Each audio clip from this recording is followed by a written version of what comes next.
예레미야 선지자를 통해서 이스라엘 백성들이 우상 숭배를 하는 것, 이런 하나님을 배교하는 일들을 질책하는 이야기들을 지금 계속 진행하고 있는데, 오늘 우리가 함께 읽었던 본문에서는 우상에 대한 이야기들을 하고 있어요.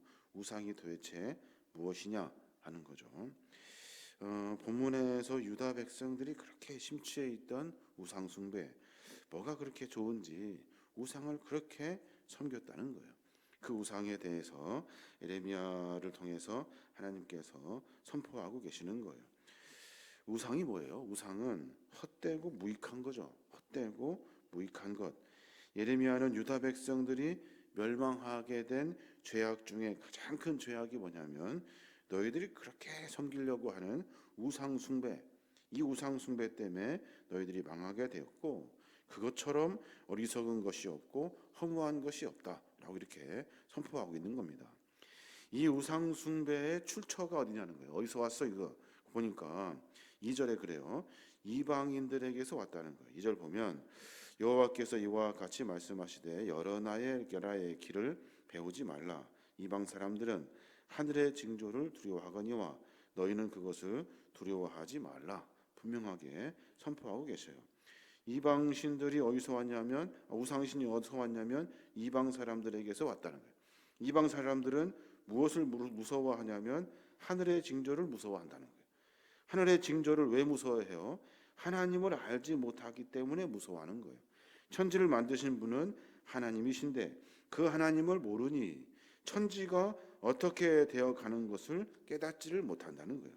그러니까 비가만 와도 무섭고, 번개만 쳐도 무섭고, 해가 뜨는 것도 무섭고, 달이 뜨는 것도 무섭고, 밤이 되는 것도 무섭고, 모든 것이 다 무서운 것밖에 없다는 거예요. 왜요? 그것이 누가 만들었는지, 어떻게 되어 가는지의 이치를 모르기 때문에 그런다는 거예요. 3절에 보면은 그 우상들은 헛것이다 라고 말해요. 여러 나라의 풍습은 헛된 것이니 살림에서 벤 나무요 기술공의 두 손이 도끼로 만든 것이라 그래요. 헛것이래요. 아무것도 아니라는 거예요. 누가 만들었어요? 신이 만든 것이 아니라, 신이 만들어졌던 것이 아니라 산에서 나무 베다가 만들었고 기술공들이 도끼로 만든 것이라는 거예요. 그러니 아무것도 아니라는 거죠. 헛된 것이다, 헛된 것이다 라고 분명히 선포하고 있는 겁니다. 우상이란 말 속에 헛되다 하는 뜻도 분명하게 내포되어 있어요. 우상을 제조하고 섬기는 모든 과정들의 근본적인 것들은 다 헛된 거예요. 속성들이 다 헛되다는 거예요. 아무것도 아니고 무능과 지혜를, 절대로 능력과 지혜를 가질 수 없다. 무능하고 미련하다, 아무것도 아닌 존재다라고 분명하게 선포하고 있는 거예요. 14절에 그래요. 사람마다 어리석고 무식하도다. 은장이마다 자기의 조각한 신상으로 말미암아 수치를 당하나니 이는 그가 부어 만든 우상은 거짓이요 그 속에 생기가 없음이라 그래요. 사람들이 참 어리석다, 참 무식하다. 왜냐하면 은장이마다 자기가 만든 조상에 신령하다, 능력이 있다라고 말하는데 아무것도 못한다는 거예요.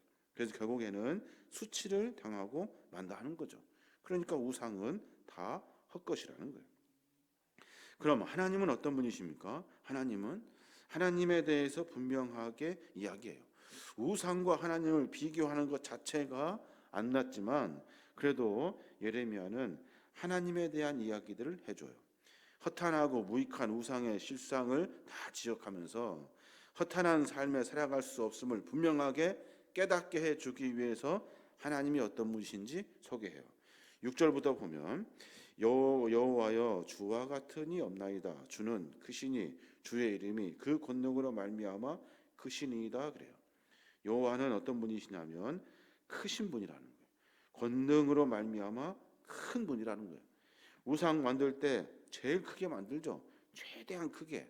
우상 만들 때 제일 화려하게 만들죠. 별거 반짝이는 거 다 붙여가지고 눈에 확 띄게 하죠. 그 모든 것들보다 가장 크고 권능이 있으신 분은 하나님이시라는 거예요. 7절 보니까 이방 사람들의 왕이시여 주를 경외하지 아니할 자 누구리까? 이는 주께 당연한 일이라. 여러 나라와 여러 왕국들의 지혜로운 자들 가운데 주와 같은 이가 없음이니라 그래요. 이방 사람들의 왕들이 섬기는 신이 대단하다고 끌고 왔더니 이방 사람들의 왕을 그 지배를 받고 있는 자가 누구냐면 하나님이시라는 거예요. 이방 나라의 경애를 받는 사람 분이 하나님이신데 무엇을 그렇게 섬기고 있니? 라고 이야기하고 있는 거예요. 여러 왕국들의 지혜로운 자들을 다 모아도 주와 같은 분이 없다. 8절에도 그들은 다 무지하고 어리석은 것이니 우상의 가르침은 나무뿐이라 그래요. 아무것도 아니라는 거죠. 하나님은 어떤 분이십니까? 하나님은 크신 분이셔요. 권능이 있으신 분이시고 모든 이의 경외를 받으시는 분이시고 모든 세상의 어떤 것보다 가장 지혜로운 분이시고 세상의 많은 것들을 창조하신 분이라는 거예요. 그 하나님을 다 잃어버리고 나무 뚱아리 갖다 금붙이 몇 개 갖다가 붙여놓은 것을 우상이라고 섬기고 있다는 거예요. 이것을 보시고 하나님이 내버려 두지 아니하시는 거죠. 예레미야 선지자는 남유다 사람들의 그 우상을 숭배하는 그 못된 습성들, 성전도 있고 그리고 하나님을 섬기는 수많은 율법도 있는데도 불구하고 다 뒤로 하고 자기가 보기에 멋진 신을 하나씩 다 사다가 그것을 섬기며 살았다는 거예요. 결국에는 하나님을 떠나버리고 하나님을 알지 못하는 그런 숭악한 일들을 저지르게 되는 거예요. 10절에 보면 또 그래요. 오직 여호와는 참 하나님이시요 살아계신 하나님이시요 영원한 왕이시라. 그 진노하심에 땅이 진동하며 그 분노하심을 이방이 능히 당하지 못하느니라 그래요. 이방 신들 아무리 섬겨도 소용없다는 거예요. 이제 그것 보시고 하나님이 진노하셔서 분노하심으로 말미암아 당할 수 없는 징계를 너희에게 허락할 것이다 라고 말씀하고 계셔요. 하나님께서는 우리를 사랑하셔요. 분명하게 우리를 사랑하시고 우리를 언제나 하나님의 자녀 삼아주시고 믿음의 자녀로 살 수 있도록 우리를 보호해 주셔요. 마치 하나님은 우리의 부모님과도 같아요. 그래서 부모님들은 우리 자녀들이 어떻게 될까 봐 늘 노심초사하고 기도하고 염려하고 근심하고 보살펴 주어요.